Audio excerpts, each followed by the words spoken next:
Olá, meus amigos, aqui da Alebrante. Prazer estar com vocês. Esse é o podcast Sabedoria Ilimitada. Aqui nós conversamos com pessoas que têm história para contar, têm lições de vida. E hoje eu estou aqui com um amigo especial, meu conterrâneo, o João Leite.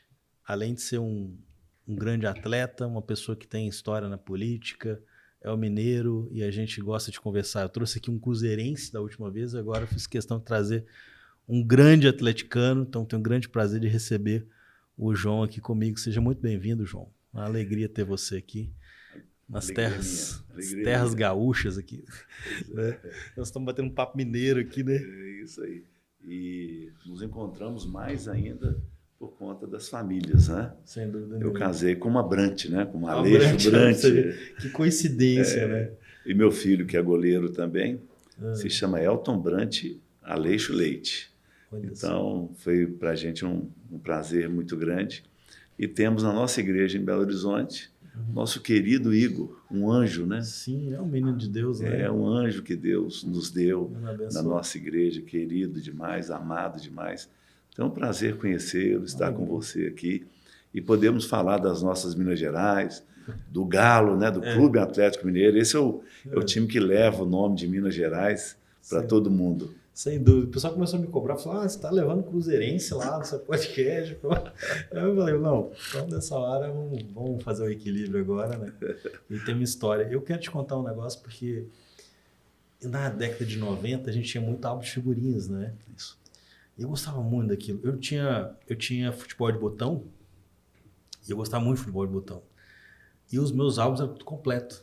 Eu tava vendo aquela foto sua de 92 ali, do time, que era o Sérgio Araújo, Eder Lopes e tal. E eu lembrei, falei, cara, eu tinha todas as figurinhas, né? Eu tinha todas as figurinhas no meu álbum. Aí tinha lá o João Leite e tal. Eu nunca ia sonhar né, que a gente estaria aqui, mas tudo tem uma razão, né? Tudo tem uma razão, propósito de ser. E faz parte da nossa história também e tal. Meu pai sempre foi muito, muito forte, né? Fã do futebol. Mas eu não era aquela pessoa vidrada em futebol, né? Nunca fui, eu sempre gostei muito da Copa do Mundo. Sempre falo com meus amigos. É até curioso estar entrevistando alguns jogadores de futebol, mas eu nunca fui aquele fã fanático, não é nada disso. Pelo contrário, a pessoa me fala, que time que você torce? E aqui no Rio Grande do Sul tem um jogador que é do Inter, que é da Alessandra, mesmo nome que o meu. E os caras vão entregar a carta na minha casa, achando que eu sou o cara. Eu falei, pô, me dá um autógrafo aqui. Aí, você é do Inter, do Grande do Sul, eu não sou nenhum dos dois, cara. Sabe aquelas coisas assim. Muito legal. Então, eu sempre fui fã, mas de acompanhar, né? Você vê no mundo e tal. Mas o interessante é ver a trajetória. Eu gosto muito de entender isso, né? De entender a trajetória das pessoas, como que a gente vai mudando a nossa percepção, a gente vai conhecendo o mundo, quando a gente começa a viajar, muda totalmente a nossa percepção, né? E tu começou muito novo, né? Muito novo. E é interessante porque o futebol, na vida do brasileiro, da brasileira, é uma coisa assim impressionante.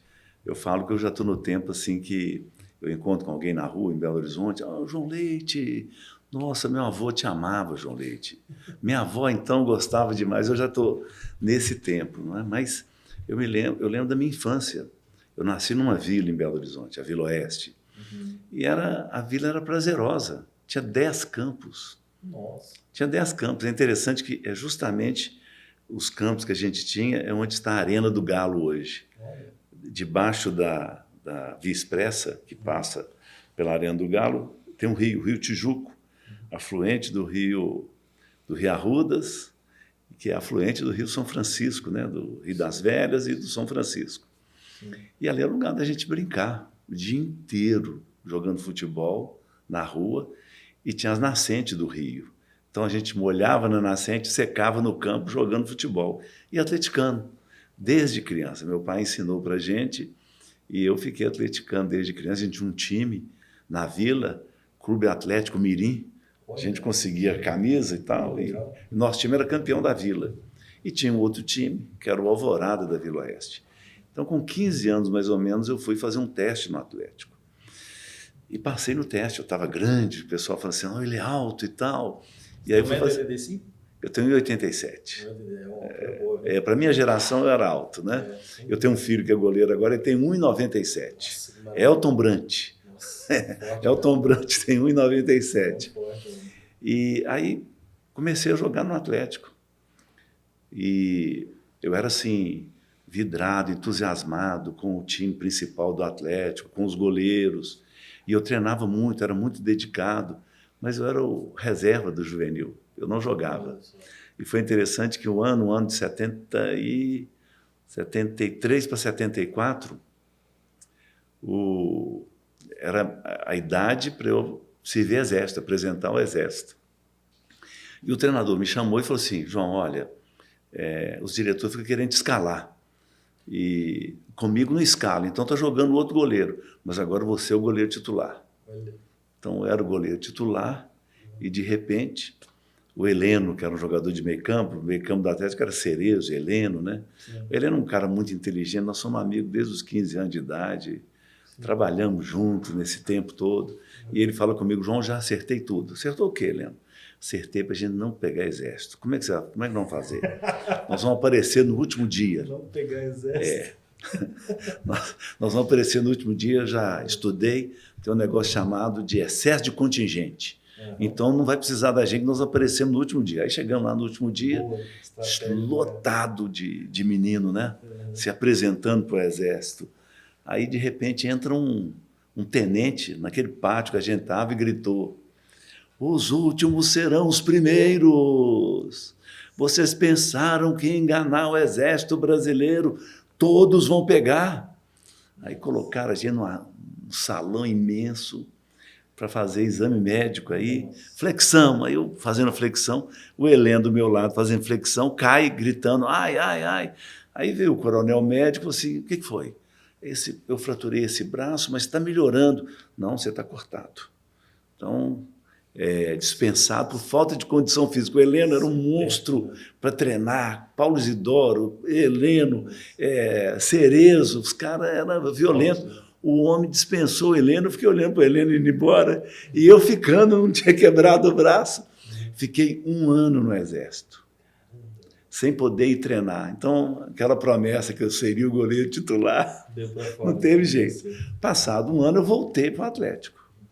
E não tinha treinado, né? No Exército, fizemos 56 quilômetros de marcha, fizemos 24 quilômetros, fizemos fuga, evasão, campo de concentração, fizemos tudo. O Exército te ajudou? Muito, muito, muito. Disciplina? Eu tenho uma gratidão, meus comandantes. Interessante, né? Eu entrei no Exército e você tinha que fazer muitos exercícios e tal, de vivacidade, e os meus comandantes me chamavam de soldado mocorongo. Soldado 783 Leite. Você é um soldado mocorongo. E hoje eu sou soldado ilustre do 12º Batalhão de Infantaria. Legal, né? Foi a minha trajetória. E aí eu volto para o Atlético. O Atlético queria me mandar embora, porque eu estava mal demais. Que idade, 18? 18, né? Saí do Exército, 18 anos, chego no Atlético, eu era o 3º goleiro do juvenil do Atlético. E aí teve algumas mudanças no Atlético e o treinador que estava, ele estava assim, esperando que contratasse outro, Mussula, foi goleiro do Atlético, um grande goleiro, e ele não deixou que eu fosse emprestado. Ele tinha expectativa em mim, por causa da altura e tudo isso, né? Não deixou, e eu fiquei. Aí eu passei a ser o 4º goleiro reserva do Atlético. Nesse tempo, minhas 2 irmãs entregaram a vida para Jesus. Minhas irmãs conheceram pessoas e tal, e começaram a falar de Jesus para mim. Minha mãe falava, fica longe das suas irmãs que elas vão te pegar. Não, deixa comigo, não pega não. Não pega não, E elas falavam comigo, João, você precisa de Jesus. Você precisa de paz. Paz eu não tenho mesmo não.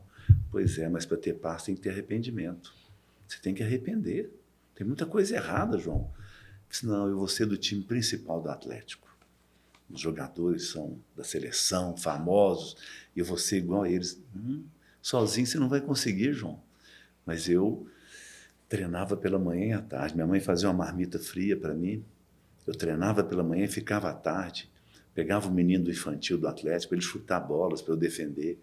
Dava 20 voltas no campo, fazia 300 abdominais. Eu treinava muito.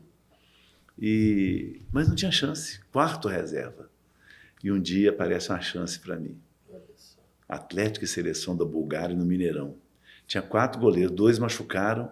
Eu cheguei no vestiário, estava o meu nome lá. Fomos para o jogo no outro dia. E eu, quando vi aquela multidão, eu comecei a tremer. Falei, meu Deus, como é que, se eu tiver que jogar, eu não consigo. O nosso goleiro era um goleiro argentino, que me ajudou muito, né? A escola argentina de goleiros é muito boa. Ele me treinava. E ele estava jogando. E eu pensei, não vai precisar de eu entrar, né? Porque Atlético, Seleção da Bulgária, mas nosso time era bom, 1-0 para nós. Amistoso. 1-0 para nós. Daí a pouco, 2-0 para nós.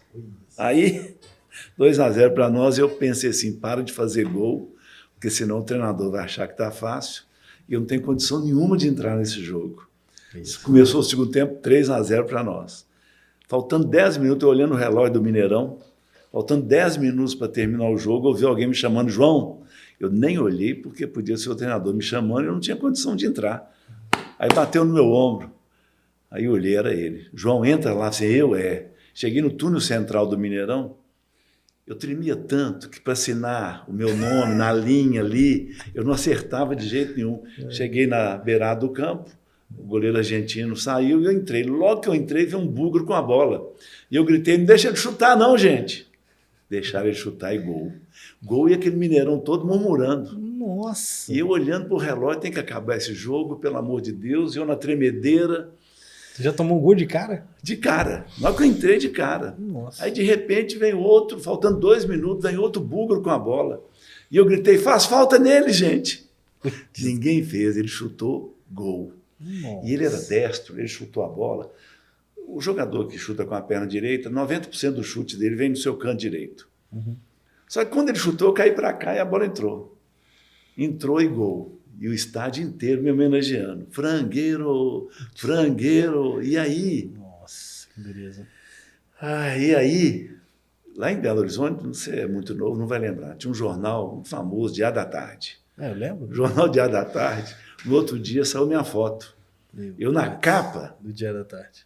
Frangueiro. Eu caído no chão e a bola passando pelo meu pé lá no outro canto. Nossa. Goleiro atrapalha o Atlético. Aí termina o jogo. Nossa, graças a Deus. Aí termina o jogo, eu falei assim, vou me esconder agora, vou enfiar dentro do túnel do Atlético, do Mineirão, sair correndo, vem aquele monte de repórter na minha direção. Não atenda. Nessa hora você não pode atender. Eu driblei eles e desci o túnel do Atlético do Mineirão a 100 por hora. Sandálias de couro.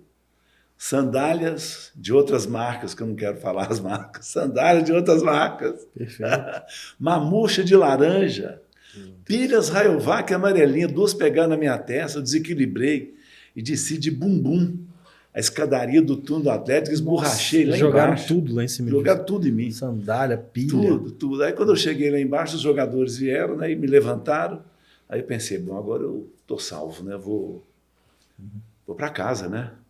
Tomei um banho, peguei minha bolsa e lembrei de uma coisa terrível. Eu era o 4º goleiro do Atlético. Eu não tinha carro. Eu tinha que pegar o ônibus da torcida no Mineirão e ir para o centro de Belo Horizonte. Quando eu entrei, só tinha a camisa do Atlético dentro do ônibus. Um atleticano linguaru estava sentado na frente, já gritou, que goleiro grande e ruim que eles colocaram, hein, gente? Eu larguei o ferro de cima, segurei o de baixo e fiquei me escondendo, sabe? Uhum. O que me salvou naquela noite é que eu era ilustre desconhecido, 4º goleiro, ninguém sabia quem que era. Lá da frente, o outro torcedor gritou, se colocar esse goleiro de novo, eu vou dar pedrada nele. Gente, cheguei em casa, minhas irmãs, João, sem Jesus a gente não consegue, João. Nossa. Você precisa de Jesus. Mas eu era duro, viu? Coração duro eu. No outro dia eu cheguei para treinar, o treinador falou assim, você fica fora, tá? Nós vamos ver se algum time te quer. Você vai ficar fora. E eu lá arrasado. Meu Deus. E eu continuava treinando, dedicado.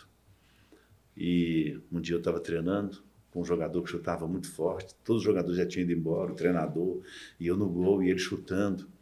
E ele chutava muito forte, esse jogador. E na vida real, a bola não vem retinha, não. Ela vem variando. E ele chutou uma bola muito forte, ela veio para esse canto, eu vim e fez uma curva para lá. Eu devia ter saltado e espalmado a bola, mas tentei segurá-la assim. Pegou nesse dedo. Olhei para minha luva, meu dedo tinha sumido dentro da luva. Tirei a luva, meu dedo estava apontando para lá. Quebrou. Fui para o departamento médico, o médico radiografou, e aí ele reduziu, voltou meu dedo para o lugar e começou a gessar minha mão e falou, João, você tem uma luxação completa. E eu chorava de molhar o médico. E ele falou comigo assim, João, por que você está chorando? Você tem 21 anos de idade, daqui a um mês você está bom desse dedo. Mas eu não estava chorando por causa do dedo. Eu estava chorando porque eu não tinha paz. Eu estava chorando porque eu rejeitei Jesus. Eu não aceitei Jesus na minha vida. E quando eu cheguei em casa naquele dia, eu falei com minhas irmãs, me leva a uma igreja, me leva a uma reunião. Eu quero entregar minha vida para Jesus. No outro dia, minhas irmãs me levaram à igreja. Cheguei lá, já começaram cantando uma música. A música dizia, atribulado o coração, em Cristo alívio encontrarás. Consolo, paz e seu perdão, sim dele tu receberás. Ó, vem sem demora ao Salvador, porque vacilar e ter temor? Ó, vem já. E tem um refrão, fica, vem já, alma cansada, vem já. Era para mim aquilo. E o homem começou a falar, você está aqui nessa noite, pecador. Eu falei, o homem sabe que eu estou aqui. Nossa. Você está vivendo longe de Jesus? Eu estou. E no final ele apertou o negócio, você está aí, estou.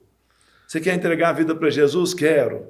Então levanta sua mão. Levantei arrependido, mãozão levantado, com os olhos fechados, morrendo de vergonha. Aí resolvi abrir um dos olhos para ver se as pessoas estavam olhando para mim. Gente, quando eu olhei, o que tinha de mão levantada, tinha pecador demais naquela noite ali, sabe? Interessante. E aí aquele pastor nos chamou à frente, eu fui. Quando eu cheguei lá, eu já falei com ele. Me ensina a orar. Ele, o quê? Me ensina a orar? Não, hoje nós só vamos orar por vocês. Depois você vai aprender a orar. Não, mas eu preciso urgente. Preciso aprender a orar urgente. Tá bom, me dá seu endereço que quarta-feira eu vou na sua casa. Outro dia eu fui falar na igreja dele, pastor Rubens Schreiber. Ele é daqui, esse de Juí. Ah, é? Ele é daqui. E Igreja Batista? Igreja Batista. Ele hoje é o pastor da Igreja Batista da Renascença, em Belo Horizonte, mas ele era da primeira Igreja Batista de Belo Horizonte. Sim. Aí, quarta-feira, eu fui lá em casa. Fui na minha casa e me ensinou a orar. Quando ele foi embora, a gente era muito pobre, o chão da minha casa era de cimento, concreto, bruto, saía com as pedras de brita para cima. E eu ajoelhei ali e fiz uma oração que eu nunca mais vou esquecer eternamente. Deus, o Senhor sabe como que eu quero ser jogador de futebol. Arruma um time para eu jogar, Deus, vou para qualquer lugar. Aqui no Atlético, a torcida quer me bater. O treinador não pode me ver. Então, arruma um time. Até para o Cruzeiro? Passaram 5 meses. Eu passei de quarto goleiro do Atlético a ser o primeiro. Quando eu comecei a jogar... 5 meses? 5 meses depois. Quando eu comecei a jogar, eu sabia que eu fazia parte de um grande projeto de Deus para salvar muitas vidas. Eu não me esqueço do terceiro jogo que eu fiz como goleiro titular do Atlético. Nós jogamos em Campinas contra o Guarani. O Guarani seria campeão brasileiro no outro ano. O estádio estava lotado, chovia muito. Começou o jogo, nosso time era bom, fizemos 1-0. E eles começaram a atacar, a torcida gritando. E um jogador, o Mauro, foi até da seleção brasileira, chutou uma bola, e a bola no campo molhado, gramado, ela pega mais força, fica difícil de segurá-la. Eu entrei nela e soltei aquela bola. Minha zaga aliviou. Aí eu lembrei que eu era um homem medroso, que eu tinha medo, que eu tremia. E comecei a gritar para o meu treinador no banco, e ele não ouvia por causa do barulho da chuva e da torcida. E aí eu lembrei de uma coisa que falaram comigo na igreja. João, agora que você entregou sua vida para Jesus, Jesus vai estar com você em todos os lugares. Aí eu fiz uma oração rápida, né, que a bola não parava de vir. Aconteceu alguma coisa. Dali, Careca chutou, peguei. Renato chutou, peguei. Zenon bateu uma falta, eu tirei lá no ângulo. Capitão ponto direito chutou, eu peguei. Nossa, que maravilha. Termina o jogo. Mudou da água por mim. Terminou o jogo 1-0 para nós. Aí eu fui aliviado, tirando minha luva. Vem aquele monte de repórter na minha direção. Falei, gente, o que eles querem agora comigo? Aí os repórteres falaram, João Leite, você foi escolhido o melhor em campo. Está aqui um motorrádio, uma camisa, não sei mais o quê. Mas nós queremos saber como que um goleiro tão jovem pode ser tão tranquilo. Eu falei assim, eu? É. Você mostrou calma para o seu time? Assim, eu? É. Como é que você conseguiu? Você passou uma tranquilidade. Como é que você conseguiu? Eu falei assim, porque Jesus estava no gol comigo. Aí o repórter, você é convencido, hein? Tanto lugar para Jesus estar nesse campo, no camarote, na tribuna de honra, na cadeira numerada. Ele estava lá no meio daquele barro com você. Mas o que eu queria dizer? Que eu estava bem tecnicamente, fisicamente, não sei o que mais mente. Eu estava a ponto de largar aquele gol. A minha vida foi transformada. Nós chegamos ao final daquele campeonato de 77. E aí eu conheci num jogo, nós íamos jogar no Rio Grande do Sul. Eu fiquei conhecendo Baltazar de Moraes Júnior, o artilheiro de Deus. Era o centroavante do Grêmio. Sei. E ele foi me ver no aeroporto.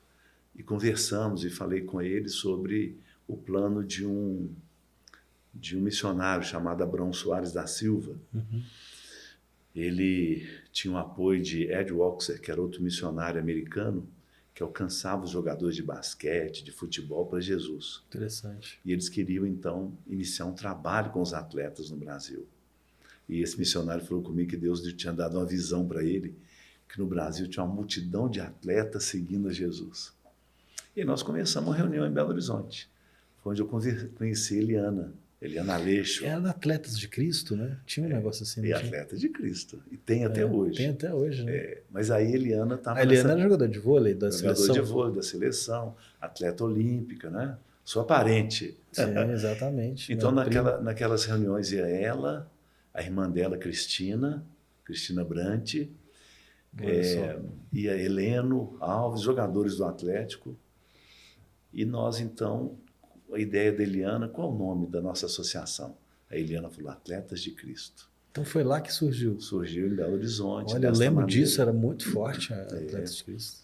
Então nós começamos a encontrar nas reuniões e tal. História interessante.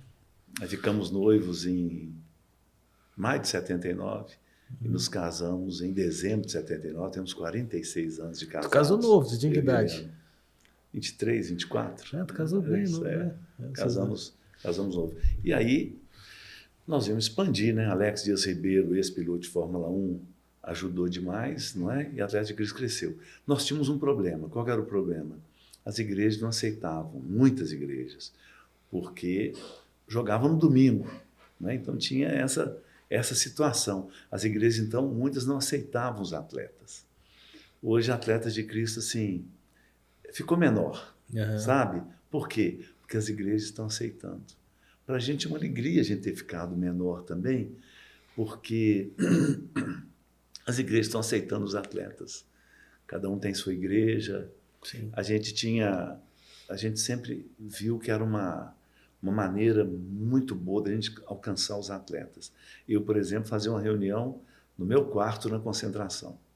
Aí chegavam vários jogadores, né? Eu lembro, o Batista conta que quando ele veio do Uberlândia para o Atlético, os jogadores do Uberlândia assim, cuidado, nós temos informação que o João Leite faz uma armadilha no quarto dele, nas concentrações, e alcança todo mundo para Jesus. Aí o Batista conta assim, não pode deixar que eu estou esperto, não vou cair nessa não. Foi o primeiro a entregar a vida para Jesus.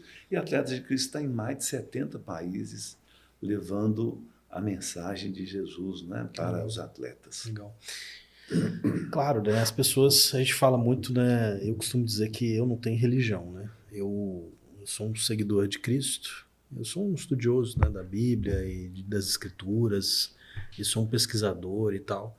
E o que é mais importante é você ter a conexão com ele, né? E você ter realmente identidade, saber qual que é a sua identidade espiritual e entender qual que é o seu propósito desse planeta. Cada um de nós tem uma habilidade, tem um dom, tem um talento que deve ser usado. Porque se olhar sua mão, ninguém tem uma impressão digital igual a tua. Mas se você entender que os seus dons, talentos são únicos, você vai poder fazer diferença nesse mundo a partir da tua casa. Depois para o teu vizinho, depois para a tua cidade, depois para a tua comunidade inteira. E assim vai. Então começa uma mudança interna, né?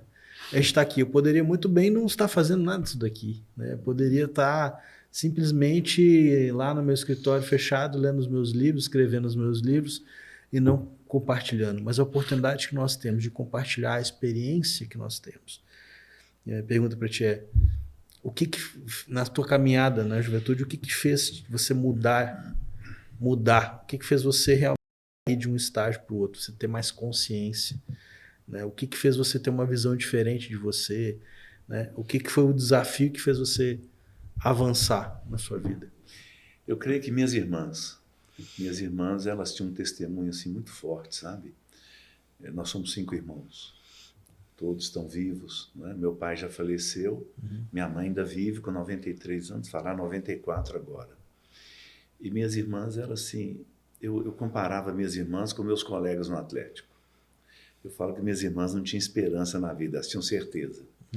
Eu lembro uma noite lá em casa, meu pai chega, policial, ganhava muito pouco. Meu pai apresenta para nós as cadernetinhas. Naquele tempo você ia no comércio e comprava alguma coisa e anotava. O dono da mercearia anotava que para o final do mês meu pai pagar. Ele tinha umas 5 cadernetas dessa, meu pai.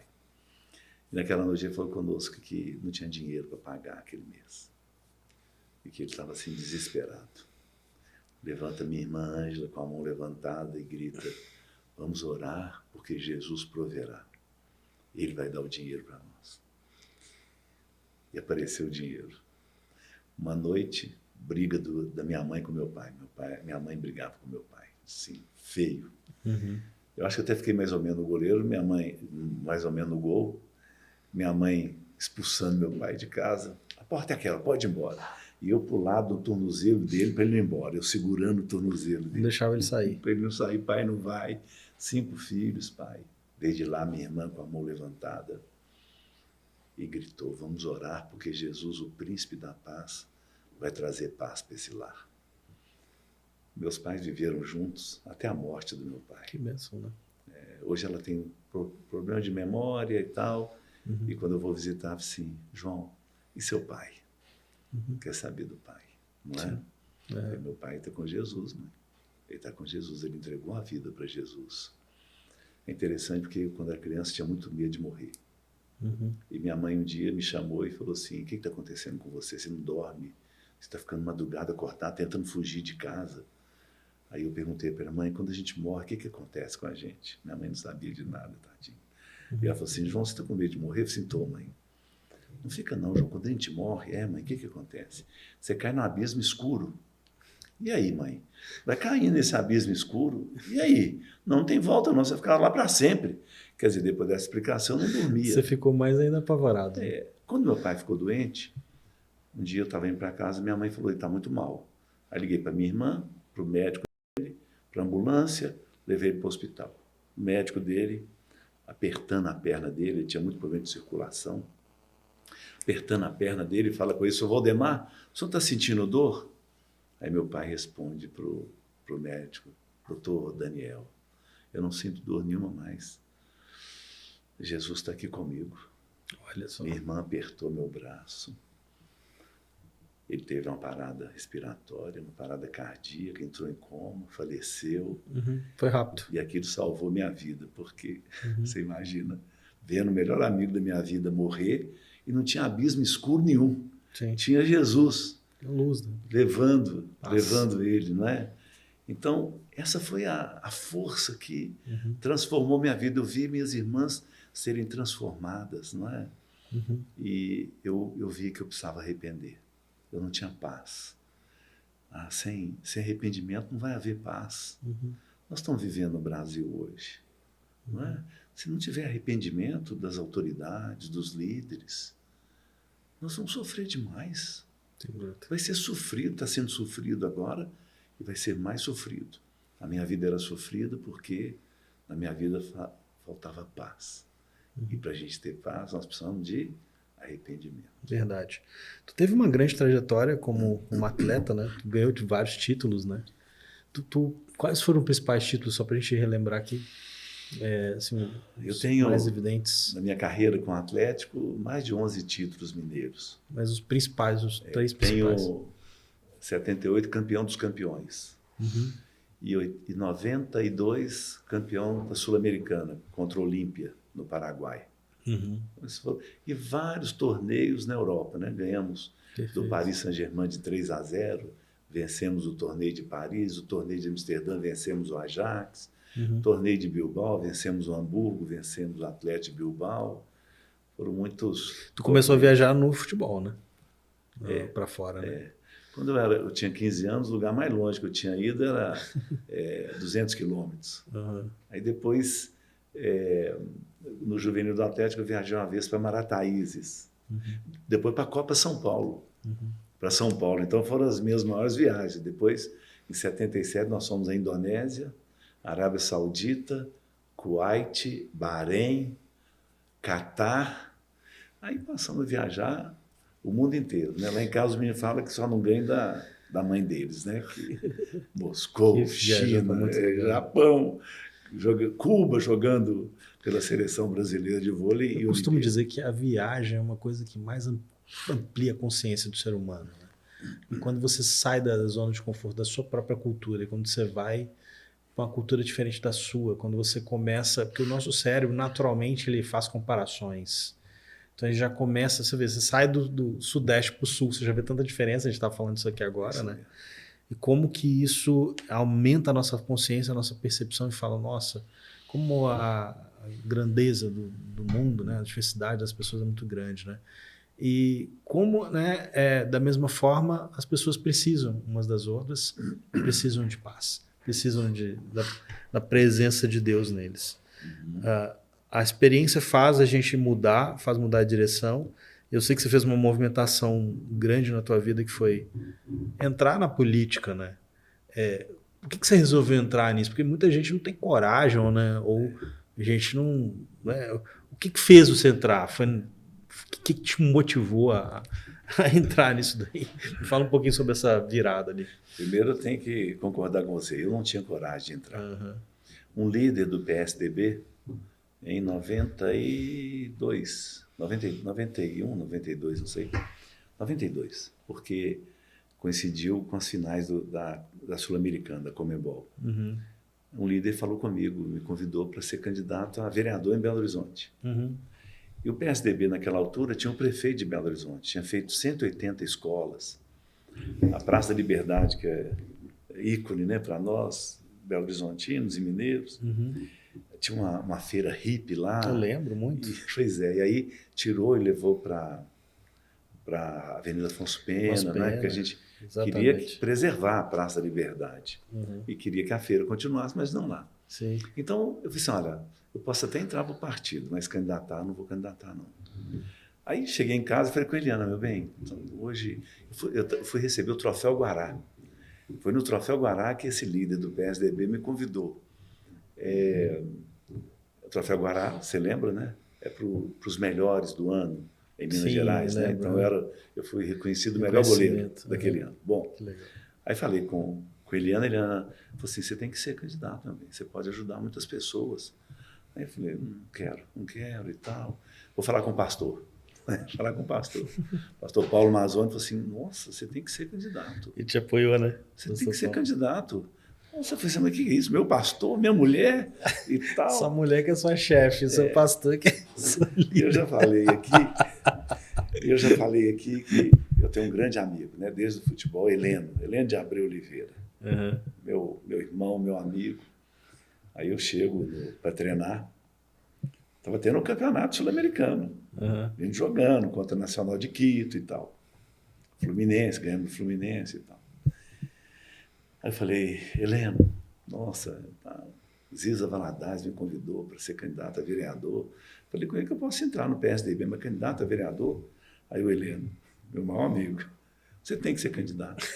Não tem isso, Heleno, não vou ser candidato, não. Me dá uma razão para você não ser candidato, João. Você vai ajudar todo mundo, João. Me dá uma razão. Porque na política tem muita corrupção, muita mentira. Eu não quero entrar nesse meio. Aí ele falou comigo, e futebol? Não, futebol não tem, João. Quantas vezes você viu o jogador fingir que estava machucado para não viajar 400 quilômetros? Coloca um chinelinho e não vai. Ah, eu vi muitas vezes, Helena. Quantas vezes você botou chinelinho? Eu fiquei bravo com ele. Você sabe que eu nunca fiz isso? Quantas vezes você viu? Quantas vezes você dopou? Você se dopou? Você está brincando comigo, Helena? Eu nunca dopei, você sabe disso, ora. Pois é, João, você vai entrar na política e não vai fazer as coisas erradas. Aí me convenceu. Que coisa, Eu hein? fui Te candidato a argumentou bem, né? vereador, fui eleito vereador, fui convidado para ser o secretário de esporte de Belo Horizonte. Fiz 12 projetos bem sociais, esportivos. Tinha os meninos que roubavam no centro de Belo Horizonte. Eu peguei todos eles e fiz um time com eles. Eles treinavam o dia inteiro comigo. Tem gente que reclamou, você está ajudando esses ladrãozinhos do centro? Não, estou tirando eles, eles pararam de roubar na porta do banco, dos idosos. Isso mesmo. Eles estão comigo. Fiz um projeto chamado Superar, criança com deficiência. Interessante que os outros prefeitos que entraram, eles foram tirando os projetos, mas esse ninguém consegue tirar, chama Superar. Está lá até hoje. Fiz um projeto chamado Dente de Leite, esses acabaram. Assim, ex-jogador de futebol. Mas tinha uma bolinha, uma bola dentro de leite que tem a ver com aquela bola? Não, o projeto Dente de Leite era grande, porque era para as crianças, no contraturno da escola. Sei. Está de manhã na escola, está à tarde com os ex-jogadores. À tarde na escola, de manhã com os ex-jogadores. Getúlio, Antenor, vários ex-jogadores, eles recebiam, então, da AGAP, a prefeitura passava o dinheiro para a AGAP, eles recebiam para cuidar das crianças no contraturno da escola. Um espetáculo de projeto. Outro dia eu fui, Luiz Florencio foi um jogador do Atlético, do Nacional de Manaus, e faz um churrasco na casa dele para os meninos que foram desse projeto Dente de Leite dele. E eu vou nesse, aí chego lá, os meninos são o quê? Guarda municipal, policial militar. Que maravilha, hein? São tudo na vida dos meninos. Aí você plantou a semente, né? Aí foi interessante porque colheu. Os prefeitos todos que sucederam mantiveram aquele projeto. Aí o Calil, que foi presidente do Atlético, quando entrou, ele acabou com o projeto. Não tem o projeto mais. E aí o que acontecia com esses projetos? Os prefeitos do interior vinham e queriam que eu fosse lá falar no interior. Não, eu dou aqui para vocês. Não, nós queremos que você vá lá. Um dia me chamaram em Vazante e mandaram um carro me buscar para eu ir lá fazer uma palestra sobre os projetos, 12 projetos, pista de caminhada. Bom, aí mandaram um carro Gol, que eu pus o apelido naquele carro de Gol Contra, aquele Gol antigo, e eu sentado atrás. Sim. Quando chegou lá em Vazante, 500 quilômetros de Belo Horizonte, eles tiveram que arrastar o carro para me tirar de dentro do carro, né? Aí eu decidi, vou candidatar a deputado estadual, ele só fica me chamando para o interior agora. Pois é, né? Não é? Aí candidatei. Fui o 5º mais votado para deputado estadual. E aí fui 7 mandatos deputado estadual. 7 mandatos, é muita coisa, hein? E aí, a última campanha eu perdi. Mas Deus me abençoou muito, sabe, na Assembleia. Eu presidi 4 comissões parlamentares de inquérito. Meus filhos andavam com guarda, com escolta. Nossa. Queriam me matar. Foi pesado, minha vida, foi pesada. E quase no final vem a renovação das concessões ferroviárias. E aí eles me escolheram para ser o presidente da Comissão de Ferrovias da Assembleia. Trabalhei muito. Construí um marco legal ferroviário. Onde tem um trilho não pode mexer. Né? Pode restaurar. Dentro do Estado de Minas Gerais, fiz uma emenda constitucional. O Estado está autorizado a permitir trechos ferroviários, sem sair do território de Minas Gerais. Então, foram projetos assim, muito importantes. Eu lembro um dia que eu fui a Brasília, o ministro era o Tarcísio Freitas, e ele falou comigo assim, João Leite, me explica uma coisa, como é que Minas Gerais pode autorizar a ferrovia? Porque antes só podia concessionário, tem que pagar, leilão e tal. Aí eu falei com ele, o ministro Serra fez um projeto, está parado no Senado. É verdade? Eu falei, sim, é verdade. Aí o Bolsonaro mandou uma medida provisória e o Senado acabou aprovando e hoje eu sou vice-presidente da Associação Brasileira das Ferrovias Autorizadas. E trabalho numa empresa ferroviária que vai reconstruir a ferrovia Bahia-Minas. Gostei de ter vindo aqui em Gramado e ouvi aí Tem um projeto, cochicho do projeto. Eu vou te mandar, que ela é maravilhoso. Pois é. E aí nós vamos ter um trem quando a gente chegar, a minerada chegar lá Imagina em Porto Alegre. De Porto Alegre até Gramado, rapidinho. Pode ser até ver na Serra, pode ser até maravilhoso, né? Nossa. Ainda mais nós mineiros, ver na Serra aqui em Gramado, a gente tem nem pressa, a gente gosta de ver, né? Então, essa é a minha vida. Agora, uma pressão muito grande para ser pré-candidato a deputado federal. A avaliação nossa é que tem pouco apoio às ferrovias em Brasília. O pessoal acha que está resolvida a questão na rodovia. Não está, né? Não está resolvida. É um negócio que está no Brasil há muitos anos, tá vendo? Da época de 1950, ali na JK, né? JK, que é aquele negócio de rodovia. E a gente sabe que isso fez uma diferença na história do Brasil, que depende dos caminhoneiros hoje, né? A gente sabe, se a gente comparar as culturas, você vai ver que a América, por exemplo, os Estados Unidos é praticamente muita ferrovia, né? E aqui tudo é possível mudar, né? Claro. Não sei se você já viu agora o trem bala novo no Japão. Eu tenho até medo só de ver. 500 km por hora, o próximo tu não vê passar. Eu estive recentemente no Japão, nós vimos isso tudo. JK, ele fez uma ferrovia de Araguari até Brasília. Lá está a maior ponte ferroviária do Brasil nesse trecho. Recentemente eu fui a Araguari. Recentemente, quando eu era o presidente da Comissão de Ferrovias. Sim. Em Araguari tem um terminal ferroviário. O que acontece? Araguari tem muita lavoura, né? De soja, de milho. Então o caminhão pega na lavoura e quando ele chega na pera, no terminal ferroviário, ele embarca. Um vagão daquele de ferrovia cabe 4 caminhões. 4 caminhões. Você tira 4 caminhões numa viagem longa. Você imagina? Eu não estou falando do caminhão dele perder nada, não. Um vagão menos 4 caminhões. Menos 4 caminhões. Esse caminhão ele vai 5 vezes na lavoura e volta. Se não tivesse esse terminal ferroviário que o JK fez ali, ele tinha que ir a Santos. 1 semana de ida e volta.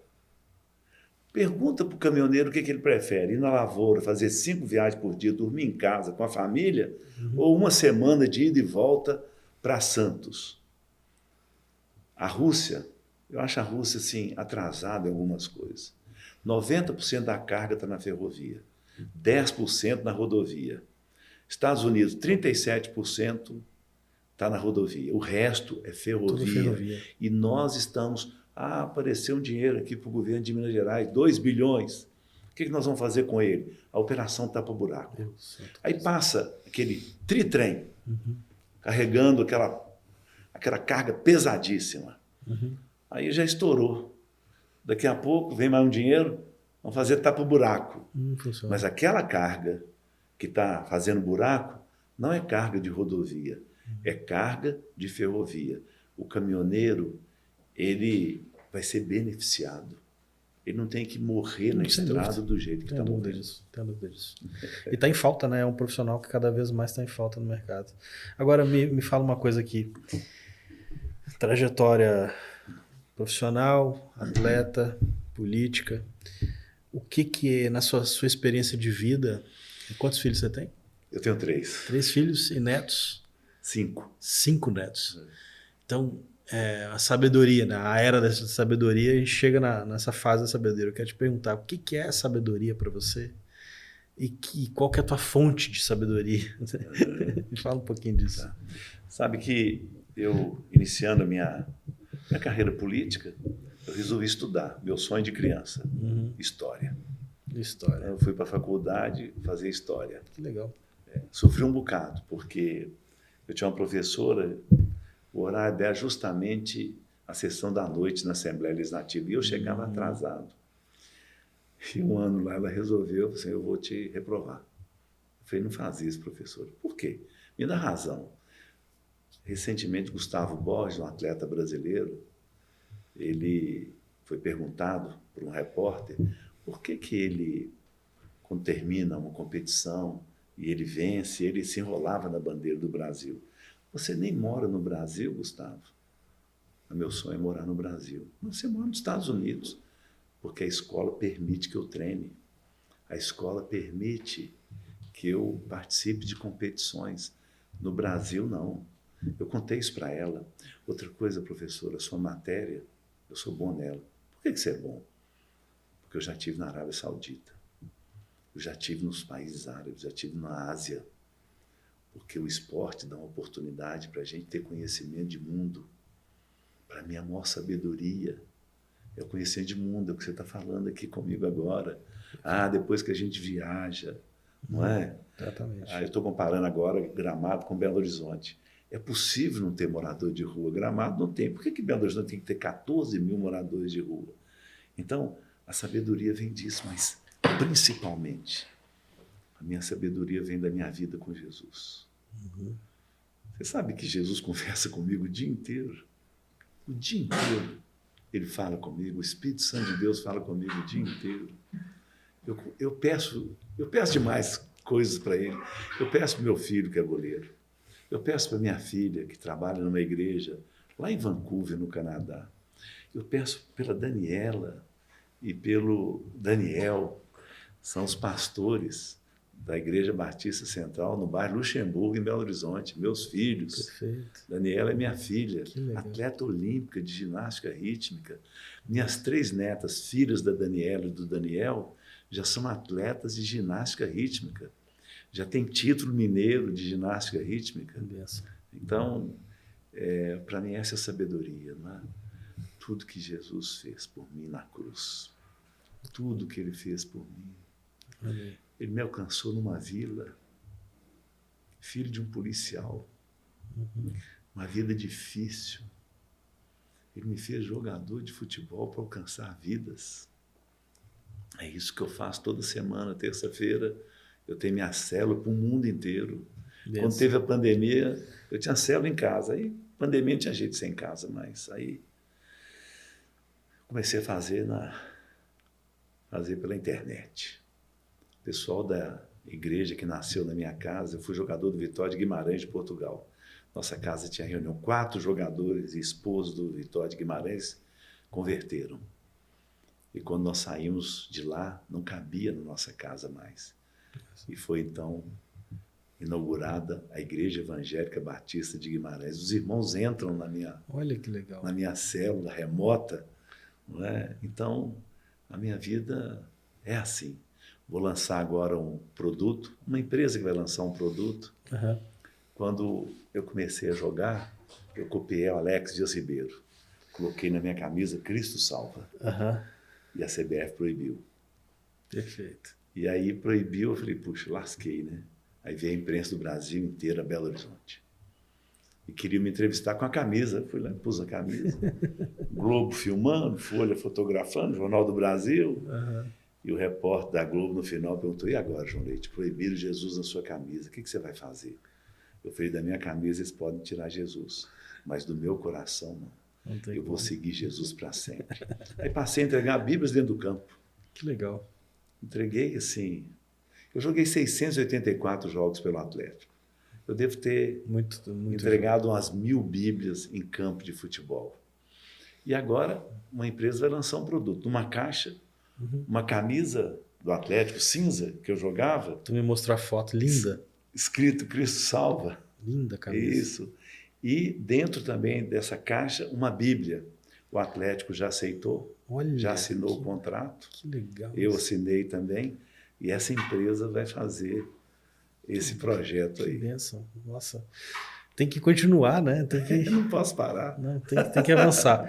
E espero que, como eu te falei, né? Como a gente estava conversando antes, todos nós temos uma missão. E a luz, nós somos luz do mundo e sal da terra. Amém. O sal que dá o tempero, a luz que... Quando você apaga a luz, tudo fica escuro.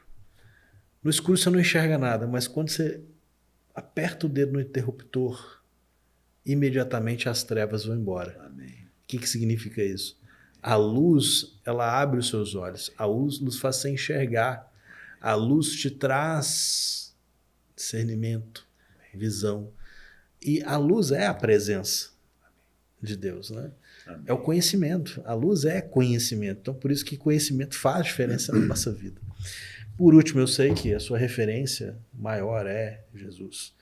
Mas você tem modelos na Terra? Você tem pessoas que você fala assim, são pessoas que são referência? Você tem alguém que você se inspira? Algum professor? Alguém assim? Eu tenho pessoas que me inspiram, que são mestres, pessoas que me ensinam. Mas você tem pessoas que você fala assim, olha, essas são as minhas referências, ou você... entende o que eu quero dizer? Quando eu converti, minhas irmãs passaram a trabalhar na editora Betânia, Sim. que edita livros evangélicos, né? Acho que agora está só em Curitiba. E elas eram editoras. Todo livro que saía, elas me davam. Então, Refúgio Secreto, nossa, você leu Corre Tem Boom, tudo, né? Foge Nick Foge, A Cruz e o Punhal. Nossa, esse livro fez sucesso. Eu li isso tudo. Elas entregavam para mim, na hora que saía, estava quente ainda, nossa, entregavam para mim. E aí saiu um livro, Como Estudar a Bíblia Sozinho, do pastor Tim LaHaye. Eu lembro, Tim LaHaye, esse cara é fantástico. Eu tinha esse livro.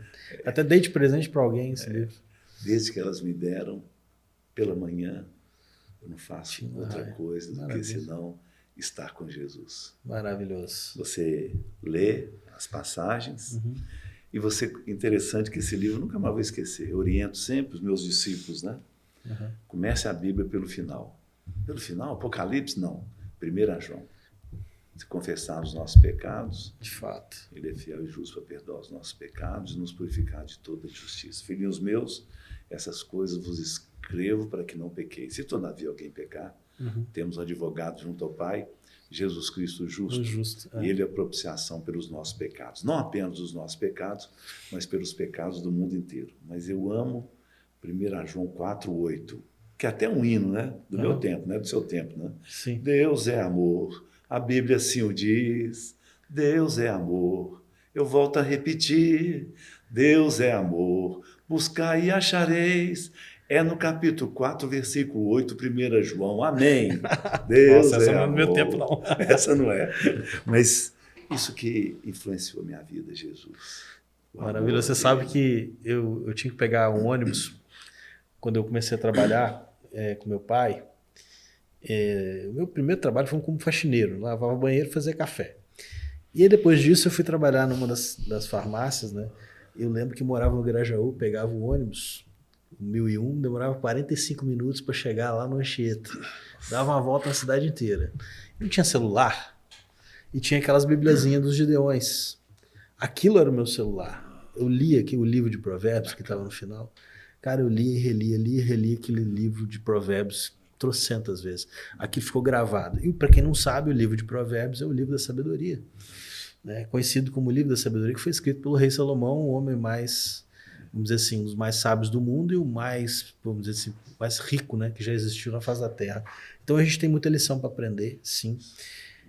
E sem dúvida mudou minha vida. A Bíblia, desde que eu era criança, mudou minha vida. Eu nunca deixo de estudar, nunca deixo de estudar N outros assuntos. Eu comecei a estudar metafísica, comecei a estudar física quântica, eu comecei a estudar várias outras filosofias, filosofia estoica, né? Então isso mudou minha vida. Quero, inclusive, antes da gente encerrar, te pedir para deixar uma mensagem final para nossa audiência aqui, né? E principalmente para os jovens. Os jovens precisam de inspiração, mas eu queria que você deixasse uma mensagem final. O que você pode deixar de mensagem? Agradecer a tua presença aqui, tua história maravilhosa que nos inspira, né? O que você pode deixar para essa juventude aí de... Bom, eu faço parte também de uma associação, chama DONEP. Eu falo em jantares da DONEP. O primeiro que eu falei foi em 1978, no Rio de Janeiro. Maravilhoso. E nunca mais parei. Falei Estados Unidos, diversos lugares. E recentemente aconteceu uma coisa num jantar da DONEP, eu que ia falar, e antes de mim um empresário falou, Magno, um empresário de Belo Horizonte. E ele perdeu um filho com 25 anos de idade. E ele decidiu que ele não queria viver mais, que ele queria morrer. E a família sofrendo, e ele pedindo a Deus para morrer. E ele tinha um amigo legendário. Que legal. Alguns falam que os legendários ficam chatos, né? Depois de subir a montanha, Nós é que 40 quilômetros. Bom, e aí esse irmão legendário insistiu com ele. Você tem que ir nos legendários, você tem que ir. Encheu tanta paciência que ele subiu a montanha. E ele contou para nós naquela noite, no jantar da Donep, que subiu a montanha. E quando ele chegou lá no alto da montanha, neblina, tudo, não enxergava nada. De repente veio um vulto em direção a ele. E quando chegou perto dele, colocou a mão no ombro dele e disse para ele: o que você está fazendo com a sua vida? E ele falou: eu não tenho vida mais.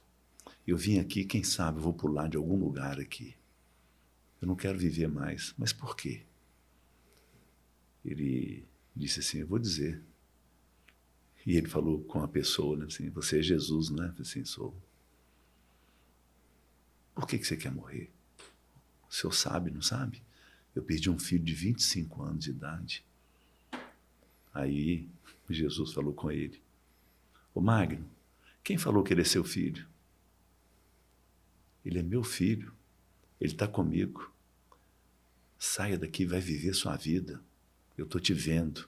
E deixa ele comigo lá. Aí foi um negócio pegou assim. o coração dele, né? É. Então esse é Jesus, o tempo todo da nossa vida, cuidando de nós. Para mim foi importante demais, porque meu filho é goleiro, e goleiro sofre muito, né? Eu fiquei pensando: Senhor, o Senhor falou comigo, né? Muito forte, muito Para forte. de preocupar com ele, né? Eu estou cuidando dele. Isso é para você, né, que está nos vendo aqui, nos assistindo. Jesus está com você para cuidar de você. É dele que nós precisamos. E precisamos nos arrepender. O nosso país precisa arrepender. Nós não teremos paz enquanto não arrependermos. Só há paz quando houver arrependimento. É verdade.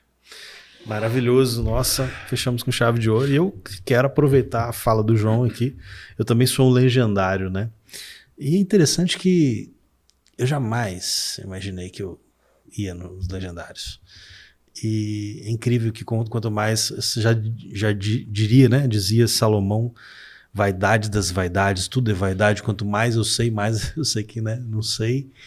E é verdade, os professores, nós professores, somos orgulhosos, né? Aí vem o ego humano, né? Eu já sei tudo, né? Trabalho com treinamentos há 20 anos, não vou fazer legendários. E vários amigos meus falam: vai, tu precisa fazer. E é incrível a experiência que eu tive, foi uma experiência muito espiritual. Apesar de física, eu cheguei no meu limite físico, mas é uma experiência espiritual. E eu recomendo a todos vocês, homens, a abrir uma oportunidade para viver essa experiência. Eu diria que nada é por acaso no que acontece, né? E Deus sempre, quando eu falo Deus, gente, a inteligência do universo sempre usa o homem para fazer diferença na Terra. E usa movimentos humanos. Sempre. Desde sempre. E o Legendários é uma visão espiritual, sim. Principalmente para a família. Então, eu recomendo muito que vocês abram essa oportunidade. Quero finalizar o nosso bate-papo, agradecer muito o João por ter vindo aqui, pela presença dele, presenteá-lo com o meu livro. Esse aqui é o meu livro Metafísica, Ciência do Invisível. Eu falo muito sobre a minha vida, mas eu falo muito sobre as minhas experiências, falo aqui de questões que as pessoas às vezes não percebem, né? E também faz parte do meu trabalho como psicanalista, como terapeuta. Então, quero aqui te presentear e agradecendo. Muito obrigado. Você que gosta de ler, depois você me dá a tua opinião, que acho que é muito importante. Muito obrigado. Então, muito obrigado. Espero que a gente possa se encontrar novamente. Gente, muito obrigado por acompanhar. Esteja seguindo a gente assim. Nesse canal, compartilhe esse vídeo. Clica ali no gostei para nós ou no não gostei, mas compartilha a nossa mensagem de sabedoria para quem precisa ouvir. Gratidão e até a próxima.